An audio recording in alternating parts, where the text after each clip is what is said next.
नमस्कार, आप देख रहे हैं न्यूज 18 का डिजिटल प्लेटफॉर्म और मैं हूं आपके साथ सृष्टि शेखर। सूर्य ग्रहण को ज्योतिष शास्त्र और सनातन धर्म में एक महत्वपूर्ण खगोलीय घटना माना जाता है और धार्मिक मान्यताओं के अनुसार ग्रहण के दौरान कुछ विशेष नियमों का पालन किया जाता है। लेकिन क्या आप जानते हैं कि ग्रहण समाप्त होने के बाद भी कुछ काम करना शुभ माना जाता है। मान्यता है कि इन कामों से घर की शुद्धता बनी रहती है और जो नेगेटिव एनर्जी होती है, नकारात्मकता होती है, उसका प्रभाव कम होता है। तो आखिर सूर्य ग्रहण समाप्त होने के बाद कौन से ऐसे 4 काम करना बेहद जरूरी है, आइए इसे आसान भाषा में एक एक करके समझते हैं। सबसे पहला, ग्रहण समाप्त होने के बाद सबसे पहले स्नान करें यानी नहाएं। धार्मिक मान्यताओं के अनुसार सूर्य ग्रहण समाप्त होने के बाद सबसे पहले स्नान करना चाहिए। माना जाता है कि ग्रहण के दौरान वातावरण में नकारात्मक ऊर्जा का प्रभाव बढ़ जाता है और इसलिए ग्रहण समाप्त होने के बाद स्नान करके खुद को शुद्ध करने की परंपरा बताई गई है। और स्नान करने के बाद आप रोज़मर्रा के काम शुरू कर सकते हैं और इसकी सलाह दी जाती है। अगर संभव हो तो स्नान के बाद साफ और स्वच्छ कपड़े ही पहने। इसके बाद भगवान का ध्यान और पूजा पाठ किया जा सकता है।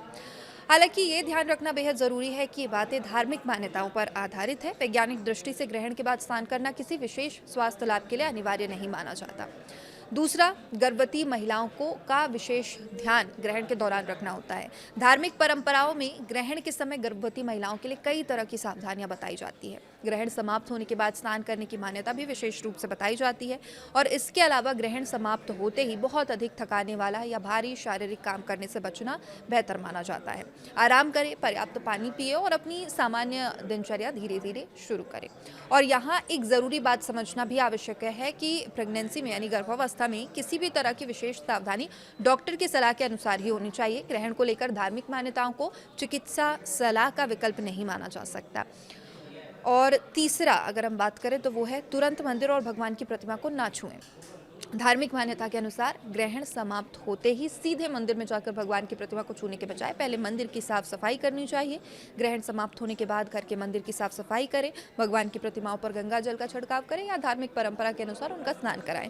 इसके बाद ही नियमित पूजा पाठ शुरू करने की मान्यता है। और इसी तरह ग्रहण के तुरंत बाद तुलसी के पौधे को छूने से भी कई परंपराओं में बचने की बात कही गई है। पहले स्नान और शुद्धिकरण की प्रक्रिया पूरी होने के बाद ही तुलसी पूजा करने की सलाह दी जाती है। इस पूरी प्रक्रिया का मुख्य उद्देश्य धार्मिक दृष्टि से जो घर है और पूजा स्थल है उसे शुद्ध करना माना जाता है।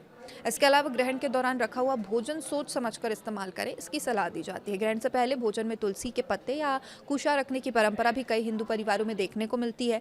धार्मिक मान्यता के अनुसार इसके भोजन को ग्रहण के प्रभाव से बचाने की मान्यता है। अगर ग्रहण में पहले भोजन में तुलसी या कुशा नहीं रखा गया है तो कई धार्मिक परंपराओं में उस भोजन को ग्रहण के बाद खाने से बचने की सलाह दी जाती है। ऐसे में भोजन को फेंकने के बजाय जरूरतमंद जीव जंतुओं को खिलाने की बात भी कही जाती है। हालांकि भोजन को लेकर एक महत्वपूर्ण बात समझना जरूरी है। वैज्ञानिक रूप से सूर्य ग्रहण के कारण भोजन अपने आप जहरीला या अशुद्ध नहीं हो जाता। अगर भोजन सही तरीके से रखा गया और खराब नहीं हुआ है तो उसकी सुरक्षा का निर्धारण उसकी स्वच्छता, तापमान और भंडारण की स्थिति में निर्भर होता है।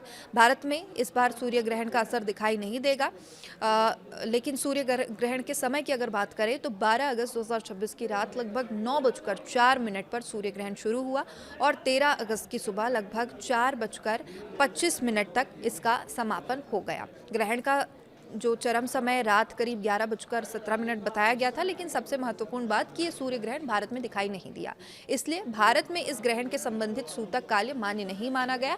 ऐसे में यहाँ सामान्य दिनों की तरह अपनी दैनिक गतिविधियों जारी रही और यानी अगर आप भारत में थे तो ग्रहण देखने का सूतक के कारण अपनी दिनचर्या रोकने की जरूरत नहीं थी। और वहीं जो लोग धार्मिक मान्यताओं का पालन करते हैं वे अपनी पारंपरिक मान्यताओं के अनुसार स्नान, पूजा स्थल की सफाई और अन्य शुद्धिकरण की प्रक्रिया कर सकते हैं।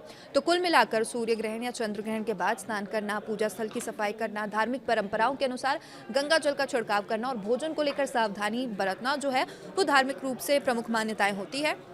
ध्यान रखें कि यह नियम मुख्य रूप से धार्मिक और ज्योतिषीय मान्यताओं पर आधारित है। स्वास्थ्य से जुड़ी किसी भी स्थिति में वैज्ञानिक जानकारी और विशेषज्ञ की सलाह को प्राथमिकता देना सबसे ज्यादा जरूरी होता है।